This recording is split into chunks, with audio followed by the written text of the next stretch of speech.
I would like you please to welcome our next guest. And since our agenda today and the theme is all about youth, and we started with young, we found it only the best to finish with our youngest speaker for today. His story is everything amazing about studying, life, circumstances, and challenges. Please welcome to stage please welcome to stage Rejwan Nariman.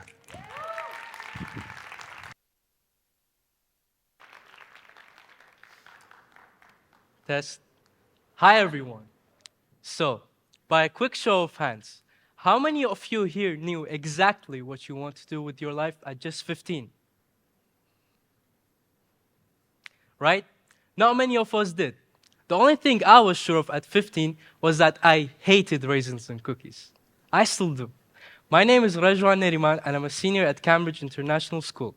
I'm here today to talk about one of the many challenging and commonly stressful decisions that I faced during my high school academic journey, and you probably either did or will have to as well. A decision that, for a great majority of students, remains with them for the rest of their lives and shapes their futures. That is choosing the right subjects during your high school years for any future goals and careers in mind. So, let me put it in this way. You're barely old enough to drive a car, but you're expected to pick the one road which you'll drive on for the rest of your life. Sounds crazy and stressful, right? And you parents, don't worry, I can see you too. You want what's best for your child, but sometimes what's best at 15 just means less stress and more freedom. A Cambridge study found that almost 60% of students said they regretted at least one of their subject choices by the time they reached university. That's more than the number of students who chose subjects just because their friends did. Oh, Johan chose chemistry, physics, biology. Let me choose chemistry, physics, biology, and realized they hated it halfway through the first term.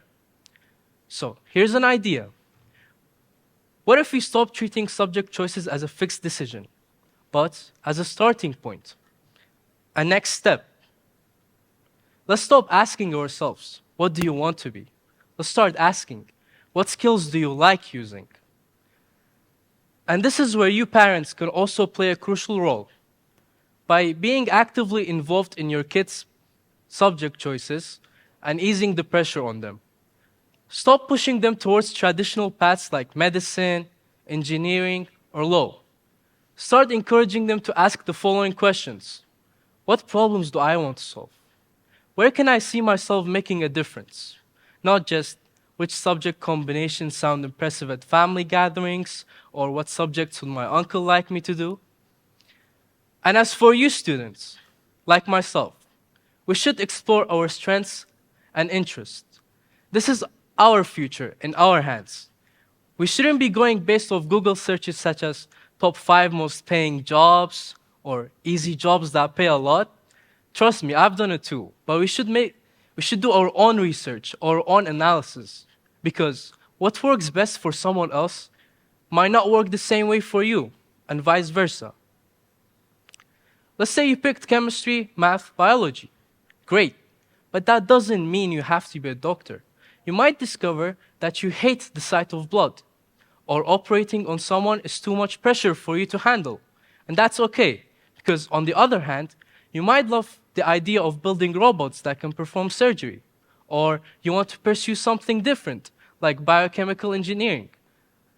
This is not a switch in subjects. This is a shift in skill application. Right now, there are many different degrees and careers with all sorts of subject combinations. So, choose a mix that reflects on your current interests, but also does not box you in. So, I've been wondering to ask all day, how many of you here have either switched subjects or career paths? Maybe tens, maybe hundreds, or maybe even all of us, who knows? Well, guess what? I was one of those students who chose biology just because everyone else did, thinking I could adapt and develop an interest in studying medicine. But I ended up switching back to math. Why, you might ask? Well, because with biology, I was forcing myself to like it. But with math, studying, enjoying the subject, performing well, all came to me naturally. I didn't have to force it like I did with biology. I didn't have to trap myself studying it. And at the end of the day, I would definitely rather lose my mind over some numbers than all those scientific terms and details to be memorized in biology. Something else I want to talk about today was that even though you may find a subject or career you know you would love and would satisfy you, it just might not be the right time. This can be due to many reasons, such as personal reasons, financial reasons, or there's just simply more global demand of another career path that works out better in that particular time. But that also does not mean you completely wipe out the memory of the initial goal you wanted. It can simply just mean a delay. To give one example of this, my dad, who's sitting right over there, hi dad, really liked Kurdish literature during his high school years and planned to major in it at university. But with the circumstances he faced and with the lack of public interest in developing that career field back then, it wasn't the right time or place to pursue that goal. He ended up studying civil engineering at university. However, that did not stop him from writing Kurdish poems, Kurdish short stories, and even novels, and now has a library that is flooding with books. Therefore, my point is, you can always find a way back to what your initial goal may have been. If not today, maybe tomorrow. If not tomorrow, maybe in a year, maybe in a decade.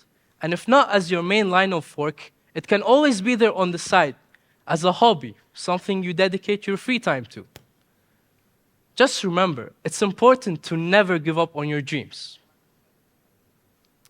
Here's what I've learned, and I hope you take away.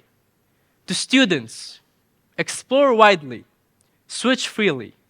Don't let early decisions box you in, and definitely don't take certain subjects just because your best friends did. To parents, support the journey, not just the destination. To everyone else, just remember, you're not choosing your forever at 15. You're only choosing the next step. So, while you're figuring out your path, at least be confident about one thing. Raisins still don't belong in cookies. Thank you.